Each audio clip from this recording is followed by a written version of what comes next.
Welcome to the Writer Dojo with your host, Steve Diamond 10% inspiration, 90% perspiration, baby. and Larry Correia. Gentlemen, you can't fight in here. This is the war room. Today's episode, Where It Began. All right, everybody, welcome back to the Writer Dojo. Good to have you all with us. Okay, so we had a question that popped up in the Writer Dojo the other day from Mason Bockert. Bockert. I hope I said that right. I don't know. English isn't my first language. It is, but it isn't. Spanish replaced it. I know. And spreadsheets. It was the question was basically if we could do an episode where we talk about kind of doing a deep dive on our motivation to write our first story. And we I have the screenshot of it here, and we both thought it was awesome, and so we decided to talk about it. Yeah, this is actually a really interesting topic because I think we have a lot of people that are where we were. Oh yeah, and what we did to get to where we are. Yeah, there's two parts to this question. There's like the first story, and then there's the motivation aspect of it. Yeah. And for both of us, the first thing we wrote is not published anywhere. Right. It will never be published anywhere. And so before this, when you brought up the question to me, and I remember seeing it, and I thought, okay, that's a great question, because the very first thing I wrote was a book, seriously wrote. Yeah. Because if we want to go back in time, the first thing I wrote was just little stories when I was young. Yeah. I'm not talking about those. Yeah. I will though, because I actually have... I think here's what I'll say about that. When we go back, because I have one of those too back from when I was in freaking like 6th grade, right? My mom still has it. I'm pretty sure my mom has mine too. And I bet mine would be worth a lot on eBay. oh dear, mine wouldn't. No I should one wants probably to tell. read that crap. I know, and that's not good. No. But I should probably tell my mom that. She probably like cash in. The thing about it is, I'll bring that up in the context of whether I realized it or not at the time. I've wanted to tell stories for a long time. And that's because I was a reader. I mean, I was reading, Sword of Shannara and the Prydian Chronicles and all that stuff, Narnia and whatnot, all when I was really, really young, from like 2nd to 4th to 5th grade. And Tolkien, Hobbit, and all that, obviously. Yeah. And when I think it's a natural tendency for a person who has imagination to read something cool and say, I want to do that too. I think that's a natural inclination. And you and I both grew up in not great school environments. Terrible, yeah. I was trying to be nice. And and when you're in those environments, a lot of times, we escaped to reading, right? And fortunately, my parents, they had the giant bookshelf that had all of the books on it. And they were always like, yeah, read that. Go ahead and read that. Yeah. We're talking from like I said before, like Shannara stuff to, all the Oz books to, all sorts of random crap, right? Yeah. And I know you were very similar in terms of like the school library type stuff. Well, because for me, I always joke that I went to the California Public Penal Academy for Gifted Drive-By Shooters. Yeah. And so my elementary school was trash, like trash. And half of us could speak English, half of those could read. Literally, I'm not exaggerating here. And my 8th grade class was 20 kids, like literally 10 of us could speak English, and 5 of us could read. And but we had a little local library. And see, the thing with my dad, couldn't read. My dad actually was pretty much illiterate. His whole life he had at best maybe like a 4th, 5th grade reading level, and people don't realize that, because a lot of times they think readers come from readers. No, not necessarily. My mom, however, read. My mom was a reader. And so she read a lot of books. And so any books we had in the house growing up were my mom's books. And I got into those, but she was more like thrillers and romance and that kind of like girl books. And so for me, it was like when I got in access to the library. And then back in the olden days, they had the little spinners in the stores. Yeah, yeah, yeah. With like the Louis L'Amour The paperbacks. Louis L'Amour. Oh yeah. Well, and this is where this is not going to shock any of our listeners out there who've listened to us at all, or who sees us together. This is part of the reason why you and I get along so well, and I think that's because we grew up reading a lot of the same stuff, and it influenced us. When I moved out to California, you know, my grandpa, my late grandpa, he took me to a used bookstore, and he said, "You get whatever you want." And then he said, "But I recommend this, this, you know, just stacked me as high as I could with books. And you know what most of those were? Louis L'Amour. Yeah. And Agatha Christie. Huh. That's interesting. The guy who likes detective stuff and mysteries. I mean, I guess that makes a lot of sense. Happened to read a lot of Agatha Christie growing up. What was your first sci-fi and fantasy? Well, fantasy was Chronicles of Narnia stuff. Cool. Lion, the Witch, and the Wardrobe. For me, it was Elfstone's Shannara. Yeah, so Shannara. Whatever. Yeah, whatever. So I read Lion, the Witch, and the Wardrobe first, and then right after that was the Book of Three by Lloyd Alexander. It wasn't until we moved out from Colorado to California. I was in 4th grade at the time, and that was when I picked up Sword of Shannara. Yes, I actually did Elfstones first. Yeah, my mom wouldn't let me read Elfstones at first because it's a much darker book. You know, I mean, it's a horror novel. Okay, we've had that conversation. Yeah, you're gonna laugh when you hear what my very first sci-fi I read when I was 8 years old. Okay, Dune. No. Yes, and oh my gosh, and get this, my mom didn't believe me. Oh yeah. So I read Dune, and my mom didn't get it. So my mom got Dune, and she read it, and then quizzed me. And I remember this. This is like an early memory, okay? Because I was 8 years old, and we were working on a haystack, and so we were moving hay bales, right? And my mom was asking me questions about Dune. What about this? Who's this? Who's this? Who's this? And I'm just rattling it all off. And of course, there was a lot of stuff I just did not get. Yeah. I was, yeah. I mean, magic drugs was not something within our comprehension at that time. Well, and like all the weird Benny Jesuit, reading program, like weird prophecy. Yeah, weird sex programs. Yeah, so I was like, what? But the thing is, so my mom, because keep in mind, I was really young, and my mom quizzed me, and she's like, "Oh crap, he really did read it. Like he didn't get it, but he read it, and he got a lot of it." So yeah, and then actually, as I figured this out, my first banned book was the novel Fangolith by John Dalmas, in like 1985. So I was probably 10. I don't even know what my first Bane book was. Yeah. I couldn't tell you. And then Hammer Slammers. Yep, by David Drake. And 30 years later, I'm one of the only other people who's ever got to write in Hammer Slammers. Yeah, yeah.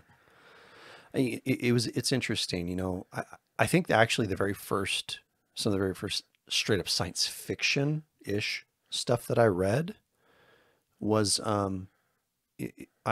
kind of got roped into the whole Star Wars extended universe stuff. Yeah. And then at the used bookstore, Star Trek novels were super prevalent. You could get all of them, any of them.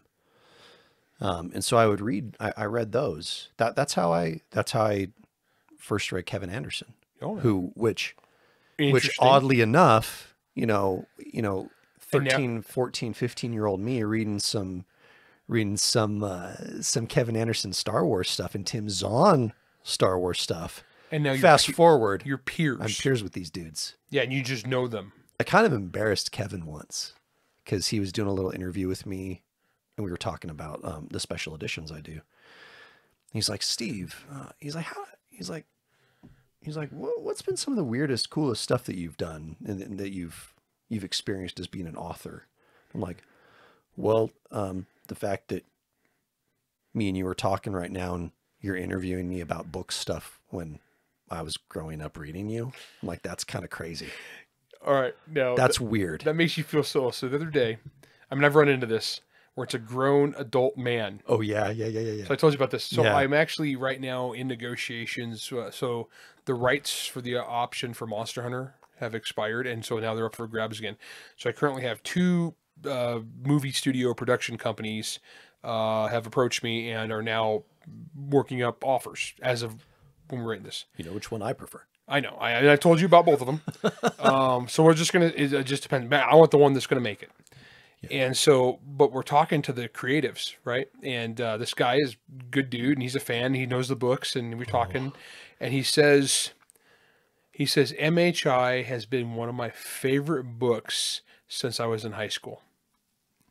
And he said that, and I aged 1,000 years in an instant, and I disintegrated into mummy dust like I had chosen the wrong grail. Yep. He's a grown adult man saying that. I'm like, raw, and I just melted. I just faded away. Okay, so that's like basically like all writers, we were readers first. We had to be.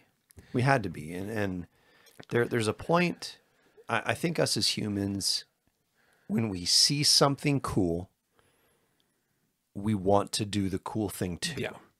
And whether it's shooting or sports or,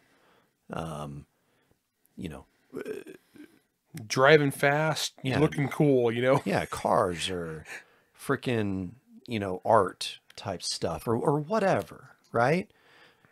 Reading and writing is no different. Yeah.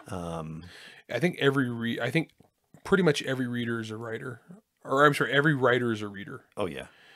Well, there's a lot of people who haven't read that much though. I've seen that with a lot of writers now, and they basically they've watched movies. Yeah. And so they want to tell stories. And that's fine. But a lot of times those guys they're missing the building blocks. They haven't seen enough to really get it. Yep. So I think motivation wise, we probably share that. Oh yeah. I mean, what about specific motivations for the first thing you wrote? Okay. So the very, very, I'm going to exclude the grade school stuff. We're disregarding the grade school. Like we're going to talk like when I was like, I really want to do this. Like real writing, not like I wrote up my D&D adventures. No. We're not talking about Which is ironic because I'm watching my 12-year-old son do that right now. And I'm like, wow, that's the chip off the old block. Hey, there are a lot of people who have made a lot of good money writing up their D&D adventures. I mean, that's Steven Erikson in a nutshell. Yeah. Right. That's the whole Malazan series. But that was a weird campaign. Right? I mean, a pretty rad campaign if you think about the world building in it, but it's like, it's a drug trip. That's why those guys were anthropologists. Gosh, for me, it was the very first thing I ever wanted to do. Me and a buddy, his name's Corey. It was right before I moved from California back to Utah to go to school again. This was like 2003. And he and I, we were sitting around, we'd gone and seen some movies together and stuff. We were really good buddies. And we sat down and we were like, what's cool? Like all this fantasy stuff is so cool. That was before Robert Jordan got sick and his production completely fell away. So I was reading that kind of stuff and, I mean, all that fantasy stuff and all the Tolkien, everything. And at that point I'm like, I think I actually want to do this. And so he and I sat down and we started like actually brainstorming out what a world would look like. Here's the funny thing, especially because, we know who we are now and we know the fantasy books that, that we have written. Yep. And this is before I met Brandon. We were coming up with the most like hard fantasy, magic-y, crazy system we could possibly think of. I mean, we spent hours and hours and days, weeks, like trying to come up with this. And it was like hard no pun intended, hard magic, right? It's a great title. I know someone should use it one day. Yeah, someone should use that.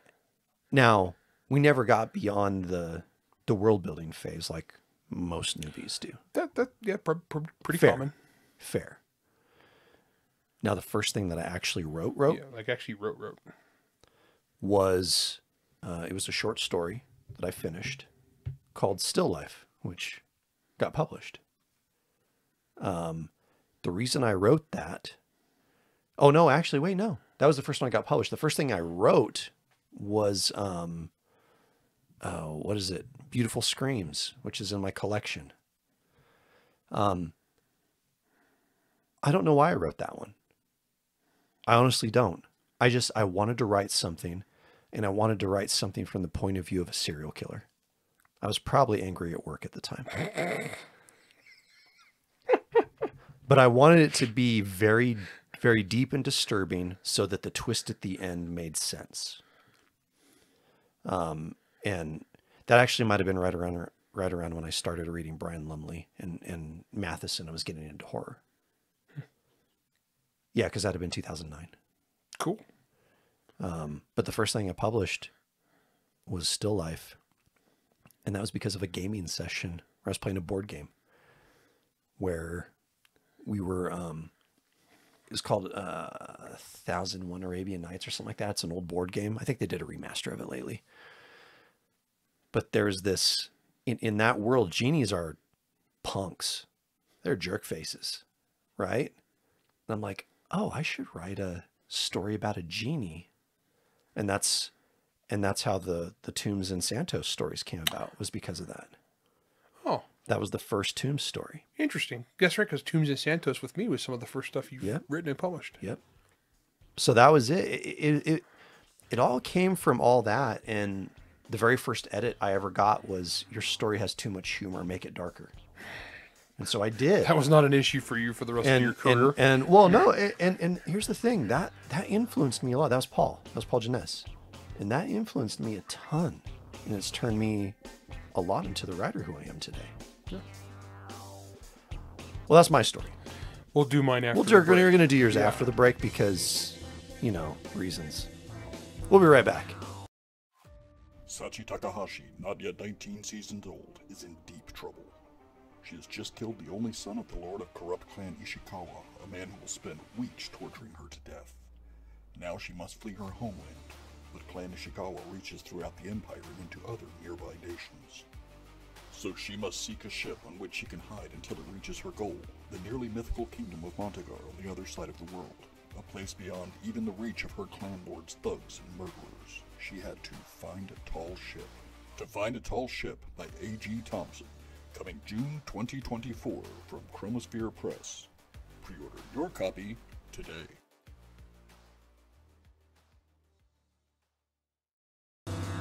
All right, welcome back. Okay, so my reasons for writing, my motivations for writing, just to be honest, it was just, I wanted to do something cool, like the stuff that I thought was cool. And it doesn't need to be anything more than that. I think a lot of times when people ask that question, like, what was your motivation? They're expecting this big, deep, dark answer, with pivot tables and I don't know, like a murder board of ideas or something. No, for me, it was just, I want to do something cool. Now, as time has progressed, spite has been one of the biggest motivators. Oh, spite just made me a lot of money. Yeah. It's I can't stand the way that was executed. Well, I'm going to do it better. That's why I hate to say it, but honestly, the very first thing I really wrote, like serious wrote, was once again spite motivated. I know, shocker. So like we talked about, I'm a reader, and I was always a reader, growing up a reader, and I did all the grade school writing. I wrote up my D&D campaigns, and we all did that. Okay, so beyond that, my first serious attempt at writing, I was in college. I was already married, so this would have been the late, late 90s, early 2000s. Yeah. Oh, actually, I know exactly when it was. It was right before September 11th was when I was at the end of the book. Mm-hmm. So I started writing this book probably 1999. Okay. My daughter was born in 2000. That took a minute to write. I did, because I didn't know what I was doing. All. Yeah. And so I basically, it was a 2-year process. Mm-hmm. So What it was is I was reading a thriller at the time. I was on a thriller kick when I was in college. Yeah. And I was reading I'd read all Tom Clancy. Yeah, I was going to say, you were doing the same thing I was. You were reading the Clancys, the Browns. So I read Clancy, and then I read like Vince Flynn and Brad Thor, yeah. David Balducci. Maybe I don't think Brad Thor was a thing until a little bit later. David Baldacci was Baldacci was huge though. And so at this time, I actually worked at a college bookstore. Yeah. I worked at Utah State University bookstore. I worked over in textbooks though, and textbooks and office supplies. I didn't get to work in the fun book side. You worked in the price gouging hell. I worked in the price gouging hell side. And you know what? That was a good job. And I actually got, basically I could check out textbooks is why I kept that job the whole time I was there, because that saved me thousands of dollars in, especially accounting textbooks. Oh man. But I also, one of the things I did there was I would take the remaindered books out for the fun book people. Yeah, sure. So on that side, when they would throw the remaindered books out, that's where you rip the covers off and they send the covers back to the publisher. Oh, you're talking about the stripped cover books. Stripped cover books. The remaindered book, that's a whole different game. Yeah, no, so I mean the strip cover books, and then you throw away the paperbacks. Yeah. So part of my job was I was the strong guy, so I would get they'd be given these boxes and boxes of books, take them back to the dumpster, rip the covers off, bring the covers back, we'll mail the covers in, get a refund, and we'll throw the books away. Yeah, mass market paperbacks, that's what you do. You can't get a guy who's been a lifelong reader who devoured entire country libraries and say, here's boxes of free paperbacks that you're supposed to throw in the dumpster. Yeah. So those did not go in the dumpster. They went home with me. Yeah, disclaimer to the contrary. Statute of limitations is up, people. I know, whatever. They could fire me. So I would park my car, a 1985 Chevy Caprice, next to the dumpster, and the books would just go right in the trunk of my car. And then I would take them home. So I had thousands, literally, of strip cover paperbacks. And because it was college bookstore stuff, didn't have as much fantasy and sci-fi in there, which was really what I liked. Lots of thrillers. I read tons of thrillers. So at one point, I'm reading these thrillers, and I will not name the author because I since know a little bit about the guy, and he's not a bad guy. But at the time, he was a huge bestseller, huge top writer, huge hit. He was getting movies made of his books. And I read one of them, and it was dumb. It was dumb. And this had been a New York Times bestseller, hit book, and it was just stupid. It was stupid. It was ill thought out. The characters were weak. The action scenes, even then, I was like, that's crap. It's so funny. It's so funny how you and I read so much of the same stuff. And you probably, you know the author I'm talking about, and I don't want to bag on him, because he's actually a nice guy, it turns out. Yeah. So then I was like, surely this book is it's a huge hit. There's got to be a fluke. He's got to be good. This is just a bad one. So because I already read thousands of books at this point, so I picked another one of these books. And it was just as bad, if not worse. And I picked another one. And this one got made into it was #1 New York Times bestseller, got made into a major, major motion picture. And I can't even name the actor because then you'll know the book I'm talking about. And it was a huge hit. And I read it, and it sucked too. It was stupid. In fact, one point, the plot was resolved by somebody check their email. Yeah. They literally, here's the big mystery, and it was resolved because he checked his email and someone had emailed him the answer to the whole thing. And I was like, are you effing kidding me? And I remember I was reading this in bed, sitting next to my wife, and I looked at her and I go, honey, if this can be the best-selling book in America, I can at least write a book and get published. Yep. And I'd always been a storyteller, as a compulsive storyteller. Anybody who's listened to the podcast knows I'm a compulsive storyteller, even if it's not writing, I just am. Yeah. I was like, I want to write. And because I've been reading thrillers, I was like, I'm going to write a thriller. And so the thriller was called Minute of Angle, which doesn't mean anything to normal people, but if you're a gun guy, that means a lot. Yeah. Minute of Angle is a mathematical term for the accuracy, how we measure accuracy of and adjustments of scopes in rifles. Okay.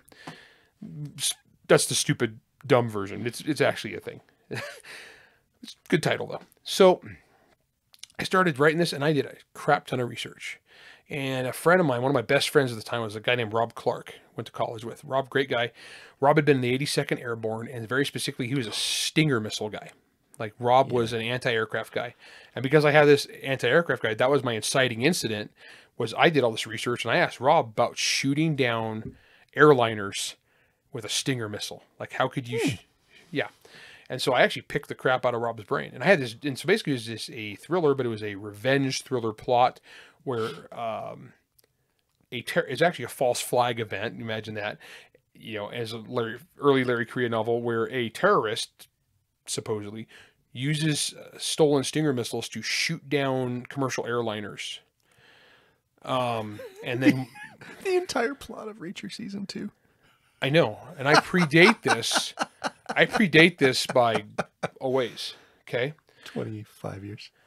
So yeah, and actually, this is that's the only thing that's the same, because what actually happens is the daughter of a very wealthy individual is on that plane, and this guy goes off the freaking deep end and decides to take care of business himself. Well, so you read Without Remorse. Yeah. And also too, like we all keep in do. mind, and also this was during the Bill Clinton era. Yeah.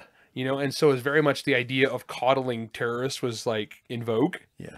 And so the idea was that this guy, who is this is pre-Elon Musk, but an Elon Musk-esque individual of wealth, said, F it, I'm going to take care of business myself. And so he hires it out.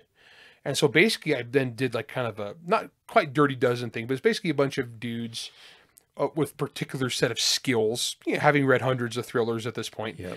And so basically this rich guy just hires a dude he knows, who knows people, and says, here's a pile of money. Go do this thing. I need all these people dead.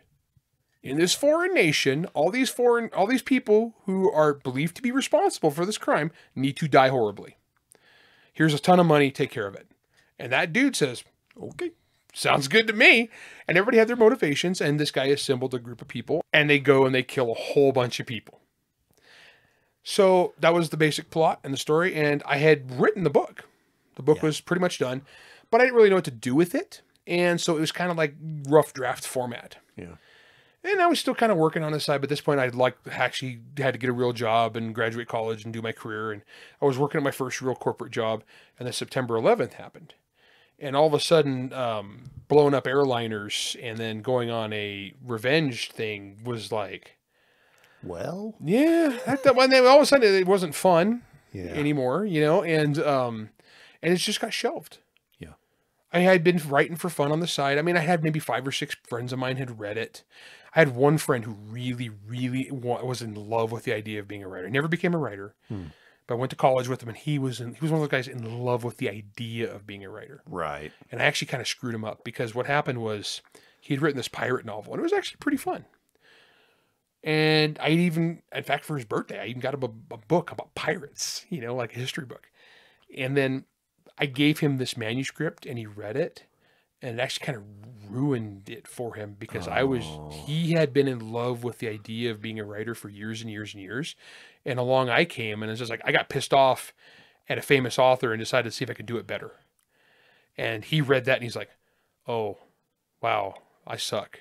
Well, I mean, I know a guy too that, he wrote a fantasy novel. He supposedly poured his heart and soul into it.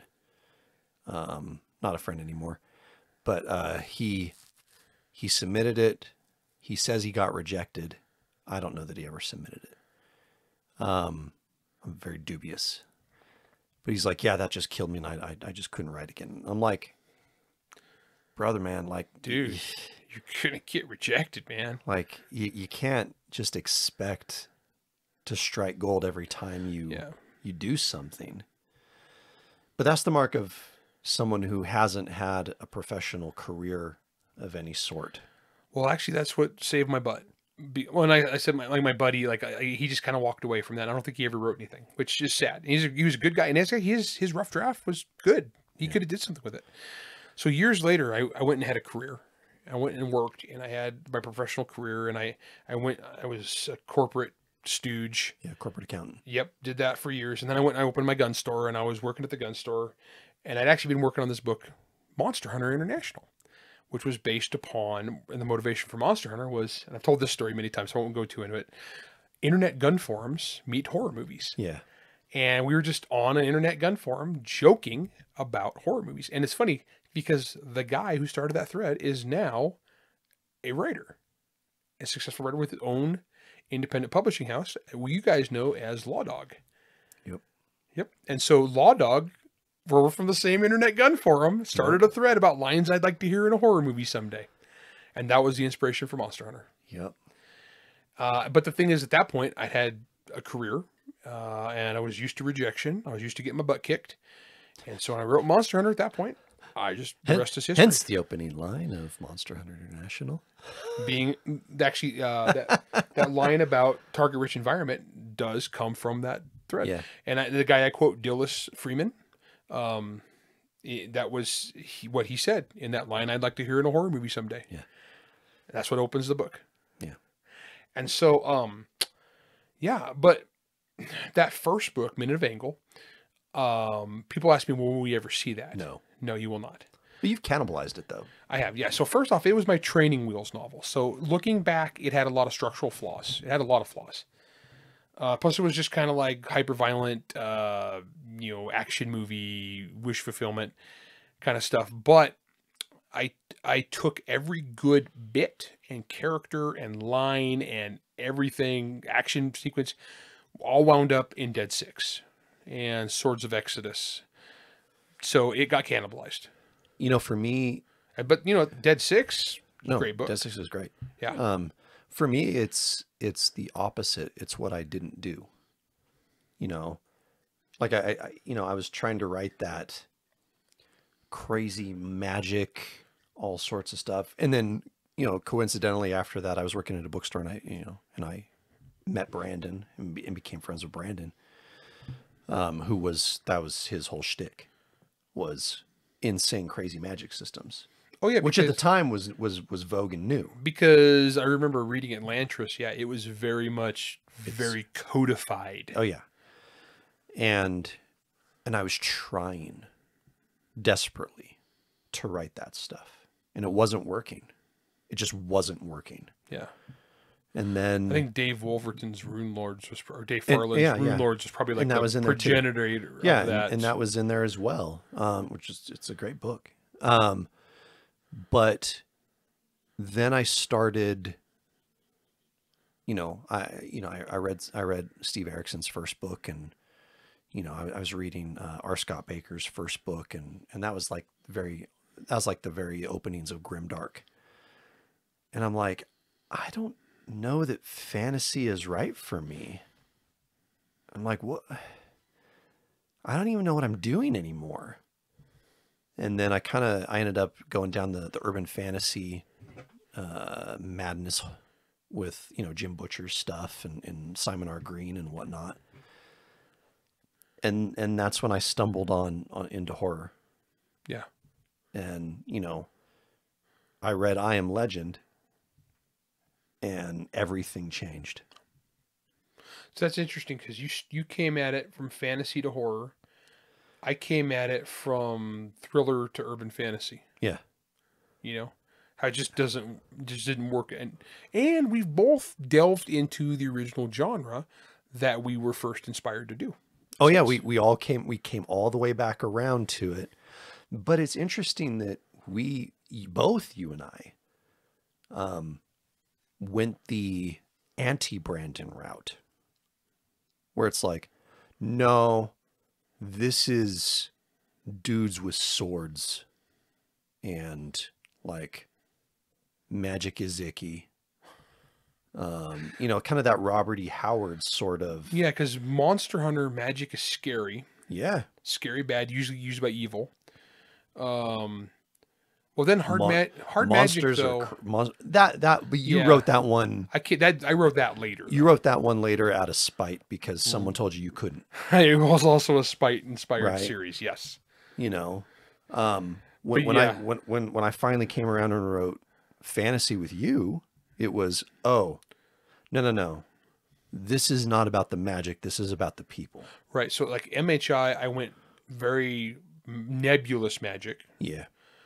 Servants of War, it's fairly nebulous. Yeah. We have some codified stuff, but it's kind of like on the border of religion and super science and but it's pretty soft. Yep. And it's pretty mysterious. But hard magic, I went like way super codified scientific. Here's the scientific explanation. 1930s pseudoscience. Yeah. Which oddly enough, is pretty much where the Jack Bishop stuff is. It's like this is weird mad science. Yes, it's hand wavium mad science. Yeah. You know, because I liked X-Files. Yeah. And I liked Fringe. Whereas I took X-Files stuff but the magic system that solved it was Guns. That's what I tell people, like the people, I love John Wick. The people I see who don't get John Wick are people who don't realize John Wick's is a fantasy. No, they got hyper fixated on the fact that it was obvious he was counting his bullets at one point. Yeah, like they want John Wick to be like, they think it's like a realistic like no, it's not. It's John Wick is a fantasy in a fantasy world. He'd be super dead. And the magic system is gun. Yeah. I mean, gun and weird gold coins. Yeah, and stabby. Yeah. Oh yeah. And the thing is, it's like all these different creative things out there, and everybody's got a story of what got them to go, and it doesn't matter what it is as long as it works. Like me, spite. I owe a great deal to this author for being very successful and very famous, but sucking. Well, I mean, that's the same with the Jack Bishop stuff for me. I was so tired of seeing books where like the female main character, who is roughly a teenager, I was so tired of seeing that person, you know, turn into a puddle of goo in the corner because a boy didn't look at her right. And that's exactly why Alex is like a stone cold killer when you meet her. I like too that you did with her. She's not just strong female character. No. She's not. She's teenage girl who happened to be trained from youth by a complete badass to, you know, and the stuff and a sociopath as a dad. Yeah, and so the stuff that she's got going for her is stuff that all makes sense in context. Yeah, well, and that's the thing. And then on the other main character is he's the noob. Yeah. And so there's the instructor nature of it. There's the instruction nature of it. And I wasn't doing this because I've been taught it. I was doing this instinctually at the time. And I was writing it in first person. And so I was like, I need to read a bunch of books that are in first person. And that was Jim Butcher and Simon R. Green. Yeah. And then I realized I'm not good enough to write 2 points of view in first person right now. I'm going to cheat. So I wrote Alex in third. Yeah. And it's worked just fine. Yeah. Minute of Angle was third person. Yeah. My first book was Monster Hunter was first person. Yeah. And I don't know, I enjoy switching back and forth between I do those. too. Yeah.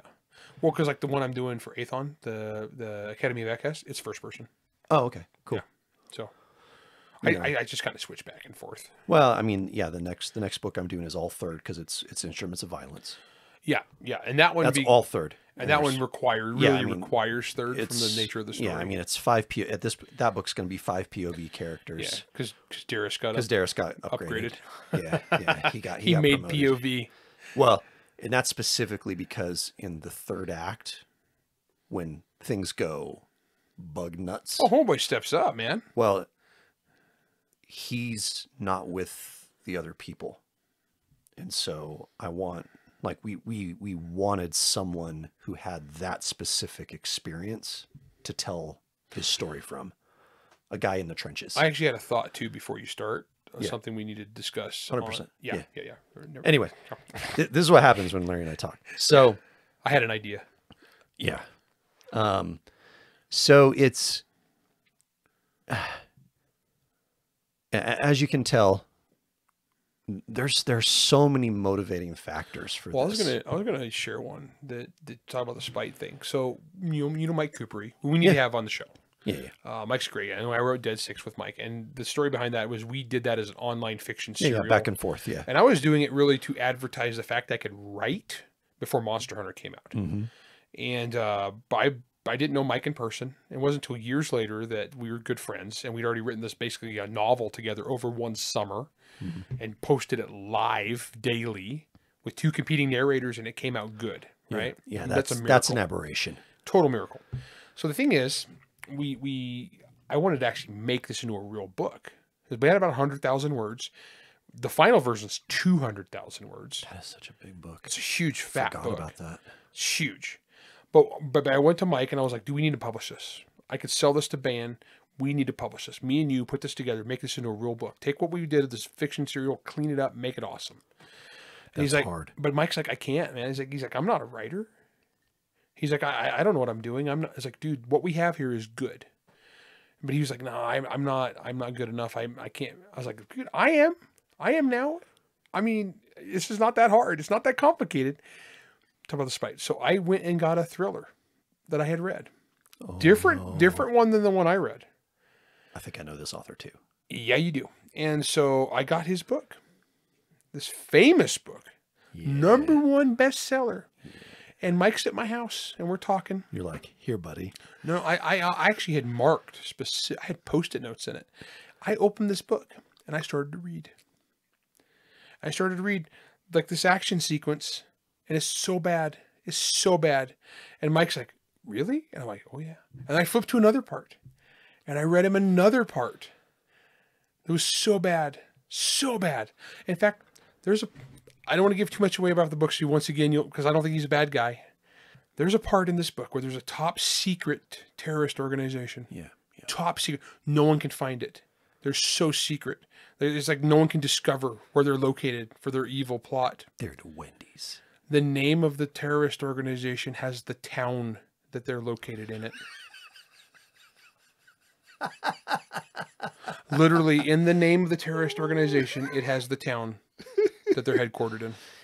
It's the Salt Lake City terrorists are us. Yes. Where could they be? We don't know where they are. Only the town is smaller than Salt Lake. There's another part that's a plot point. There's a plot point where it's about, and once again, I don't want to narrow it down too much, about a certain religious group and the beliefs of a certain religious group. And there's a giveaway because the terrorists used this home belonging to this religious group, but they left something there that this religious group would never use because that's forbidden by the religion. Oh no. Here's the kicker. Once again, I can't get too specific. Oh, I'll go ahead and do it. What the hell? All right. The terrorists took over a house belonging to Mormons. Yes. And they killed, they did their bad terrorist thing. But the clue that they had been there was that they had eaten chocolate and they had left a chocolate wrapper. And Mormons don't eat chocolate. And this is a plot point. Guys, Mormons eat chocolate. Mormons eat lots of chocolate. Mormons love chocolate. Mormons eat chocolate by the pound. We love chocolate. There are chocolate factories in Utah. Yeah. Yes. Really good ones. Oh yeah. Mormons love chocolate. Yes. But that was a plot point. I mean that's actually a joke in one of my books. Yeah. That's a plot point of the book. That clearly the terrorists were here because Mormons don't eat chocolate. That's the level we're talking about. At one point, a guy gets stabbed in the eye. Oh. In an action scene. He literally gets stabbed in the eye. He got better. And his reaction is something like, "How dare you?" Or... It's like he had a knife and I lifted him up by the throat with one hand and then took his knife and broke it and said, in his abdomen, "Are you ready to die today?" And it's like, and so I read all this to Mike Coopery. And so some of you will know the book that I'm talking about. And I don't want to bag on the author. I don't want to bag on the author, but this book made lots of money. And I read this to Mike Coopery, and at the end he's like, okay, yeah, let's do it. There's a moment, I think there's a moment in every author's life where you go, you know what? Yeah, I mean, I think to a certain degree we all have imposter syndrome, like Mike did, like I have had, like you've had, where we think, I can't do this. What am I doing? Then there's that other moment where you go, you know what? Maybe I'm actually okay at this. Yeah. I've had that moment. I've told you about that moment. Yeah, I'm sure I might actually have been the author that some aspiring author out there. Oh yeah, read and said, this guy sucks. Yeah, someone's going to go out there and read my Jack Bishop's trilogy and say, this dude effing sucks. I'm going to write better. If Larry Correia, that bumbling imbecile, can write his bullcrap books about a time traveling manatee, yeah, clearly I can write my erotic Minotaur milking farm. I don't know, whatever. I don't know. Something, you know, Minotaur milking farm, Witcher, Sherlock Holmes crossover erotica. Okay. Yeah. Yeah. On that note. Yeah. So here's the point, guys. On that bombshell. The Minotaur was a bombshell. She walked into my... No, I'm not... I'm going to go way too far. She walked into the milking parlor. I'm going to go way too far if I continue this thought. Bessie the bombshell. Oh, no. Half human, half Holstein. All sexy. 6 size double Ds. 4, Steve. They have 4. Not this one. That's why she's special. So here's the point, guys. Whatever motivates you to write, use it. And there's going to be a million different reasons that are going to motivate you to write.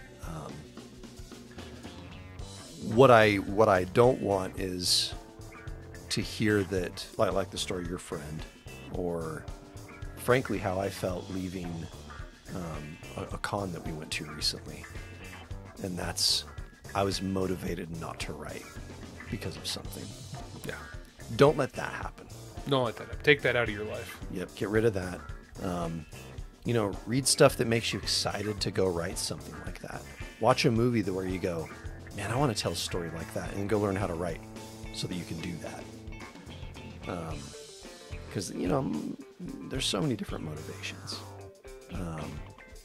The key is to turn that motivation into an actual written story. So, with that, and before we start delving back into Minotaur erotica, Bessie the bombshell. Bessie the bombshell. Oh, no. The erotic No, milking and parlor. here's the, and I'm already going to say this. No. You've convinced me that I should go ahead and write, you know, Princess Tea Party Murder Princess. Sparkle Princess Tea Party Murder World. Yeah. Look, I'll write that short story. That's fine. Bessie the bombshell is never getting written by either of us. Never. No, Never. That's not. Yeah, Never. No. This is the Writer Dojo. We'll see you on the next one, as long as it's not Bessie the bombshell. Writer Dojo is Steve Diamond and Larry Correia. Produced by Jack Wilder and Bear and Hare Studios. Theme song, Word Mercenaries by Craig Nivo. New episodes come out every Wednesday wherever you stream your content. If you enjoyed this podcast, you can help support us by going to anchor.fm/WriterDojo, by leaving a 5-star rating and review, and by helping to spread the word. To advertise on the Writer Dojo, email ads@writerdojo.com. All questions and comments can be emailed to questions@writerdojo.com. It's the Salt Lake City terrorists are us. Yes. Where could they be? It's